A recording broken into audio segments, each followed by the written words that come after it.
Hello दोस्तों, स्वागत है सूर्य क्लासेस में आप सभी का स्वागत है। इस मैथ स्पेशल में हम बहुविकल्पी प्रश्नों का चैप्टर 1 से लेकर चैप्टर नंबर 14 तक यानी कि लास्ट चैप्टर तक का अध्ययन करेंगे और इसमें कक्षा 10 के लिए होगा। कक्षा 10 के लिए पूरा अध्ययन रहेगा। तो चलिए शुरू करते हैं। पहला क्वेश्चन दिया हुआ है, संख्या 144 के अभाज्य गुणनखंड में अभाज्य गुणनखंडों की घातों का योगफल होगा। सबसे पहले तो हम क्या करेंगे, 144 के अभाज्य गुणनखंड करेंगे। क्या करेंगे? 144 के अभाज्य गुणनखंड। तो स्टार्ट करते हैं। 144 के अभाज्य गुणनखंड क्या हो जाएगा, देखिएगा। 144 के अभाज्य गुणनखंड क्या हो जाएगा, 2 से शुरू करते हैं काटना। 2 सत्ते 14 और 2 दुनाए 4। फिर 2 से काटेंगे तो कितना आ जाएगा, 2 तियाँ 6, 2 छः का 12। फिर 2 से काटेंगे तो कितना आ जाएगा, 2 एक कम 2, 2 अट्ठे 16। फिर से 2 से कटेगा तो आ जाएगा 9। और फिर से अब 2 से नहीं कटेगा, 3 से कटेगा तो आ जाएगा 3। और फिर से 3 से कट जाएगा तो आ जाएगा 1। ठीक है। तो अब आपके पास गुणनखंड हो गए। 2 की पावर कितनी हो जाएगी, 1 2 3 4।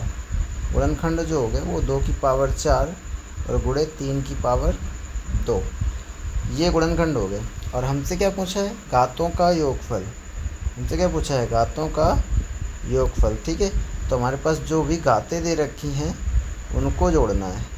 तो घात एक 4 दे रखी है और एक 2 दे रखी है। दोनों का जोड़ कितना हो जाएगा, 6 हो जाएगा। ठीक है। तो घातों का योगफल कितना आ गया, 6 आ गया। कौन सा ऑप्शन सही हो जाएगा हमारे अकॉर्डिंग? तो हमारे अकॉर्डिंग ऑप्शन नंबर डी सही हो जाएगा। घातों का योगफल कितना आ गया, 6 आ गया। ओके। तो ऑप्शन नंबर डी सही हो जाएगा।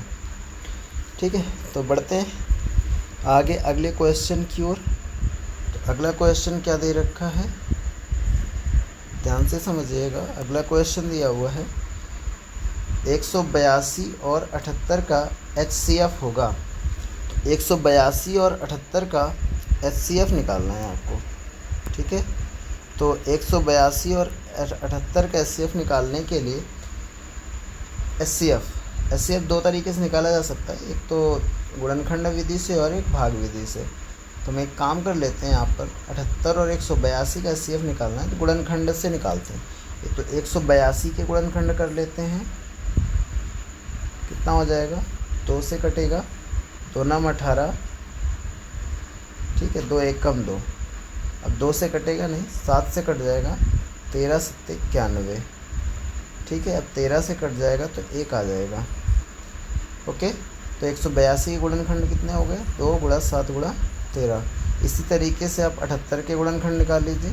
तो 78 के गुणनखंड क्या हो जाएंगे, 78 के गुणनखंड क्या हो जाएंगे, 78। इसके गुणन 2 से काटना शुरू करते हैं। 2 से कटेगा तो 2 तियाँ 6, 2 नाम 18।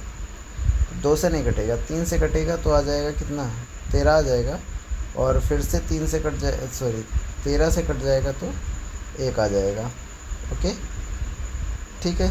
तो यहाँ पर जो 182 यानी कि 182 के जो गुणनखंड हुए, ठीक है, वो कितने हो गए, 182 के जो गुणनखंड हुए वो हो गए आपके पास 2 इंटू यानी 2 गुणा 7 और गुणा 13।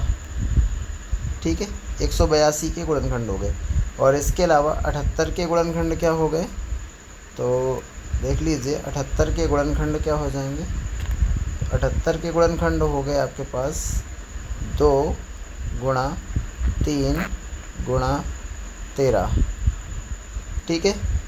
अब जो HCF निकालना होता है वो दोनों का ही ऐसी संख्या जो दोनों में मिल रही हो। ठीक है। तो HCF के लिए एक तो ये 2 मिल जाएगा और एक ये 13 मिल जाएगा, ठीक है। इसके अलावा कोई भी संख्या दोनों में नहीं मिल रही, तो HCF क्या हो जाएगा, HCF हो जाएगा इसका 2 गुणा में 13, तो 13 दूनी 26। तो इसका जो HCF होगा वो 26 हो जाएगा, यानी कि इसका कौन सा ऑप्शन सही हो जाएगा, तो इसका कौन सा ऑप्शन सही हो जाएगा, 26 है ना। 26 मतलब B option is the right answer, ठीक है। तो इसका बी ऑप्शन सही आंसर हो जाएगा। चलिए बढ़ते हैं अगले क्वेश्चन की ओर। Question number 3। क्वेश्चन नंबर 3 में क्या दिया हुआ है, क्वेश्चन नंबर 3 में दे रखा है यदि लासा 132 288 बराबर 3168 तो मासा 132 288 होगा, ठीक है। लासा अगर इतने का मतलब इन दोनों संख्याओं का लासा 3168 दे रखा है तो दोनों का मासा निकालना है, ठीक है। अब समझिएगा दोनों का मासा कैसे निकालेंगे। तो हम एक चीज़ जानते हैं कि जब भी मासा निकालना होगा तो मासा बराबर होता है पहली संख्या गुणा दूसरी संख्या बटा दोनों का लासा, ठीक है। समझ में आ गई बात। तो पहली संख्या कितनी है 132, दूसरी कितनी है 288, तो आ जाएगा 132 गुणा 288, ठीक है। और लासा कितना दे रखा है, तो लासा दे रखा है आपके पास 3168, ओके। तो अब यहाँ से आप काट दीजिए, 11 से काट दीजिए, ठीक है। 11 से ये कटेगा तो 11 एक कम 11, ठीक है। और यहाँ पर 2 बचेगा तो 11 दूनी 22 आ जाएगा, ठीक है। इसको 11 से काटोगे तो कितना आ जाएगा, 11 से कटेगा तो ये मतलब ये आ गया 288 और बटे में क्या आ जाएगा, देखो 11 से काटोगे तो 11 दूनी 22 है ना। इसके बाद बचेगा कितना 22 और 31 है तो घटाने पर बचेगा कितना बच जाएगा, 9 बच जाएगा ना, 96 आ जाएगा। तो 11 अट्ठे 88, ठीक है। 96 में से 88 घटाओगे तो 8 बचेगा, तो 88 आ जाएगा फिर से, तो 11 अट्ठे 88 यानी 288 आ गया। 288 से 288 कट जाएगा तो इसका जो आंसर आएगा वो आ जाएगा 12। कितना आ जाएगा 12। तो मासा इसका कितना आ गया 12, ठीक है। तो दिया गया जो क्वेश्चन नंबर 3 है उसका जो आंसर आएगा वो 12 आ जाएगा और ऑप्शन नंबर डी में दे रखा है 12, ठीक है। तो इसका मासा कितना आ गया 12, ठीक है। तो ऑप्शन डी इसका सही आंसर हो जाएगा। आगे बढ़ते हैं अगले क्वेश्चन की ओर। Question number 4। क्वेश्चन नंबर 4 में क्या दिया हुआ है देख लीजिए। क्वेश्चन नंबर 4 में दिया हुआ है संख्या 156 का अभाज्य गुणनखंड होगा। तो आपको क्या करना है, 156 का अभाज्य गुणनखंड निकालना है सीधे सीधे, ठीक है।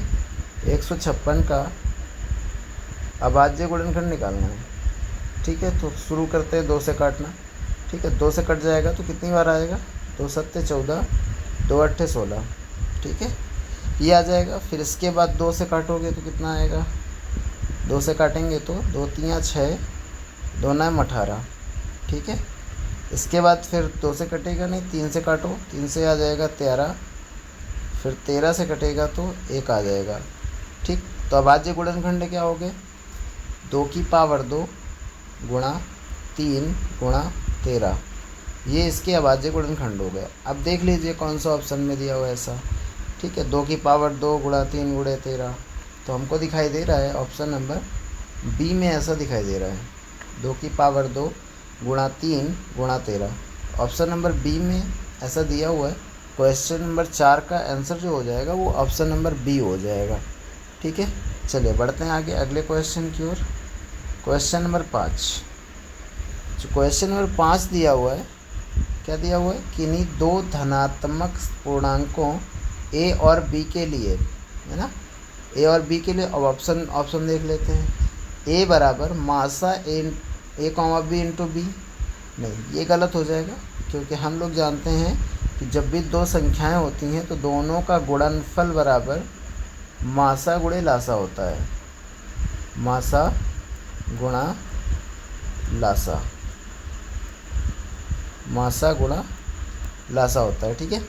तो दोनों का गुणनफल बराबर मासा गुणा लासा, तो उन्हीं संख्याओं का गुणनफल, तो a इंटू बी बराबर मासा ए कॉमा बी गुणे लासा ए कॉमा बी, यानी कि कौन सा ऑप्शन सही हो जाएगा इसके अकॉर्डिंग, चौथा ऑप्शन इसका सही आंसर हो जाएगा, ठीक है। तो फार्मूला है ये, है ना, आपको याद रखना है, ये हो जाएगा a इंटू बी बराबर मासा ए कॉमा बी इंटू लासा ए कॉमा बी, ठीक है। तो बढ़ते हैं आगे अगले क्वेश्चन की ओर। अगला क्वेश्चन नंबर 6 दे रखा है। 6 में क्या दे रखा हुआ है देख लीजिए। क्वेश्चन नंबर 6 में दिया हुआ है, यदि 26 और 156 का लासा 156 है तो मासा का मान कितना होगा। लासा 156 दे रखा है, मासा का मान बताना है, दोनों संख्याएं पता है। तो हम लोग जानते हैं कि मासा बराबर दोनों संख्याओं का गुणनफल यानी a इंटू बी और बटे में इनका लासा, ठीक है। तो क्या आ जाएगा, दो संख्याएं आपके पास हैं 26 गुणा 156, ओके, और लासा आपके पास दिया हुआ है 156।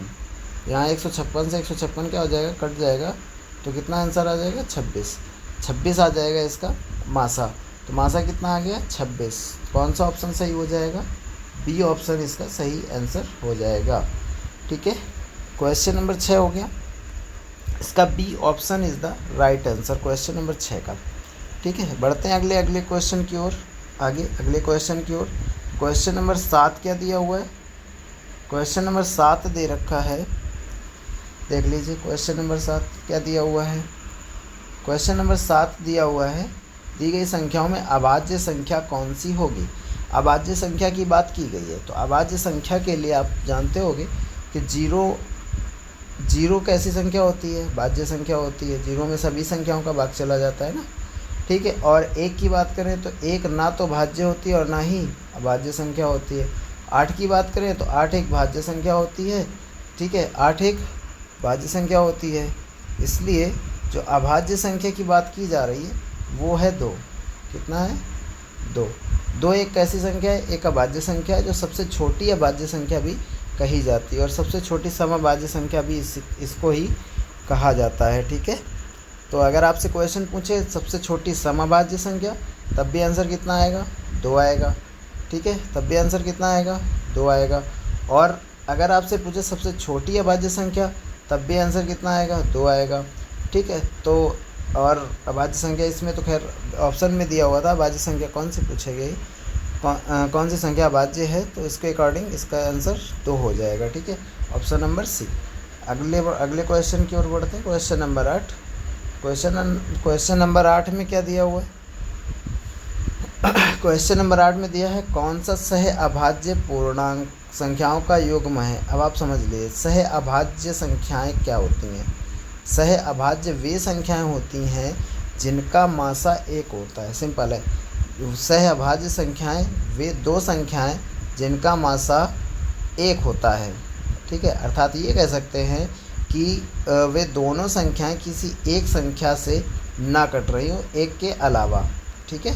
तो अब चेक करते हैं, ऑप्शन में ही चेक करना पड़ेगा हमको, ठीक है। तो ऑप्शन पहला दिया हुआ है 14 और 35। अगर इस ऑप्शन की बात करें तो इसमें जो 14 है और 35 है, दोनों संख्याएं एक संख्या 7 से विभाजित हो जा रही हैं, है ना, 7 से कटेंगी ना, दोनों 7 से कट जाएंगे, ठीक है। और इस ऑप्शन की बात करें, ऑप्शन नंबर सी की, तो 31 और 93 दे रखा है, कितना दे रखा है 31 और 93। अच्छा, इसमें क्या है कि 31 का भाग ही 93 में चला जाता है ना, 31 से विभाज्य हो जाएगी 93 और 31 दोनों, ठीक है। इसके अलावा इस ऑप्शन में दिखाई दे रहा होगा दोनों सम संख्या, और सम संख्या हमेशा 2 से कटती है, ठीक है, सम संख्या हमेशा 2 से कटती है। इसका मतलब हो गया कि इस क्वेश्चन में जो आंसर होएगा वो कौन सा हो जाएगा 18 और 25। 18 और 25 में ऐसी कोई भी संख्या दोनों में से नहीं है, ऐसी कोई भी संख्या नहीं आती है जिससे ये दोनों संख्याएं कट रही हों, ठीक है, एक के अलावा ये स्वयं से ही कटती हैं और इसके अलावा किसी भी संख्या से नहीं कटेंगी। इसका मतलब इसका सही ऑप्शन क्या हो जाएगा बी, 18 और 25। तो सहअभाज्य संख्याओं का युग्म कौन सा हो जाएगा 18 और 25, यानी B option is the right answer. बढ़ते हैं अगले क्वेश्चन की ओर। क्वेश्चन नंबर 9, क्वेश्चन नंबर 9 में क्या दिया हुआ है देख लीजिए। क्वेश्चन नंबर 9 में आपके पास दिया हुआ है 15, 18 और 24 का लासा ज्ञात कीजिए। तो 15, 18 और 24 का एलसीएम निकालना है। एलसीएम के लिए आपको करना क्या होगा, एलसीएम या तो आप सीधे निकाल दीजिए भाग विधि से, ठीक है। जब एलसीएम आप भाग विधि से निकालोगे तो सिंपल से लिखोगे 15, 18 और 24, ओके। तो यहाँ पर क्या आ जाएगा, 2 से काटना शुरू करते हैं, ठीक है। 2 से कटेगा 15 नहीं कटेगा, 18 कट जाएगा तो 9 आ जाएगा, 24 कटेगा तो 12 आ जाएगा। अभी भी 2 से कट जाएगा ना, 2 से काटेंगे तो 15 नहीं कटेगा, 9 भी नहीं कटेगा, 12 कट जाएगा, 6 12 आ जाएगा, है ना। 2 से कटेगा तो कितना आ जाएगा, 15 आ जाएगा, 9 आ जाएगा और ये कितना आ जाएगा, 3 आ जाएगा। अभी 2 से कटना ख़त्म, अब 2 से कोई भी संख्या नहीं कटेगी। 3 से काट दो, 3 से काटोगे तो ये 5 आ जाएगा और ये 3 आ जाएगा और ये 1 आ जाएगा, है ना। पुनः 3 से काटो तो ये 5 आ जाएगा, ये 1 आ जाएगा, ये 1 आ जाएगा। इसके बाद आप 5 से काटोगे तो कितना आ जाएगा, 1 1 और 1, है ना, ठीक है। तो अब आ गया, सारी संख्या कट चुकी हैं। तो इसके बाद अब इसकी बात करें तो इन सब को क्या कर लो, गुणा से आएगा जो वही लासा होगा। तो कितना आ जाएगा, 2 गुणा 2 गुणा 2 गुणा 3, ठीक है, और गुणा में 5 ये दिया हुआ है। इन सब का गुणा कराओ आपस में, 2 दूनाई 4, 4 दूनाई 8, ठीक है, और 8 पंच 40, ऐसे कर लो, 40 हो गया। और गुणे में 3 त्रिका 9, ठीक है, 9 चौके 36, 360, ठीक है। तो कितना आ गया, 360 आ गया। तो इसका कौन सा ऑप्शन सही हो जाएगा, डी ऑप्शन इसका सही आंसर हो जाएगा, 360, ठीक है, 360 इसका सही आंसर हो जाएगा। आ गई बात समझ में। तो ये हो गया आपका D option is the right answer. Question number 9। Question number 10 की बात करें, क्वेश्चन नंबर 10 में क्या दिया हुआ है आप देख लीजिए। क्वेश्चन नंबर 10 में दिया हुआ है अभाज्य 98 के अभाज्य गुणनखंड हैं। अब 98 के अभाज्य गुणनखंड आपको निकालने हैं, चलिए निकालते हैं, देख लेते हैं 98 के अभाज्य गुणनखंड, ठीक है। तो 98 के अगर अभाज्य गुणनखंड की बात करें तो कर लेते हैं 98 के अभाज्य गुणनखंड, है ना। 98 के अभाज्य गुणनखंड, काटो इसको, 2 से कट जाएगा, नहीं है, 2 से कट जाएगा, ओके। तो 2 से काटना शुरू करते हैं। 2 से काटोगे तो कितनी बार में कटेगा, 2 चौके 8, ठीक है, 1 बचा, 2 9 18, 49 आ गया। अब 2 से नहीं कटेगा, 7 से कटेगा, सीधे सीधे 7 7 49, फिर से 7 से कट जाएगा तो 1 आ जाएगा, ठीक है। यानी कि इसके जो अभाज्य गुणनखंड हो गए वो 2 गुणे 7 का स्क्वायर हो गया, नहीं 7 2 बार है, 7 का स्क्वायर, 2 गुणा 7 का स्क्वायर। यानी कौन सा ऑप्शन सही हो जाएगा, तो हमारे according B option is the right answer हो जाएगा, ठीक है। कौन सा ऑप्शन सही हो जाएगा, B option is the right answer हो जाएगा, ठीक। तो आज के लिए हम इतना ही रखते हैं, ओके। तो सबसे पहले आप क्या करिएगा, चैनल को सब्सक्राइब करिएगा, ठीक है, और वीडियो पसंद आई हो तो लाइक करिएगा,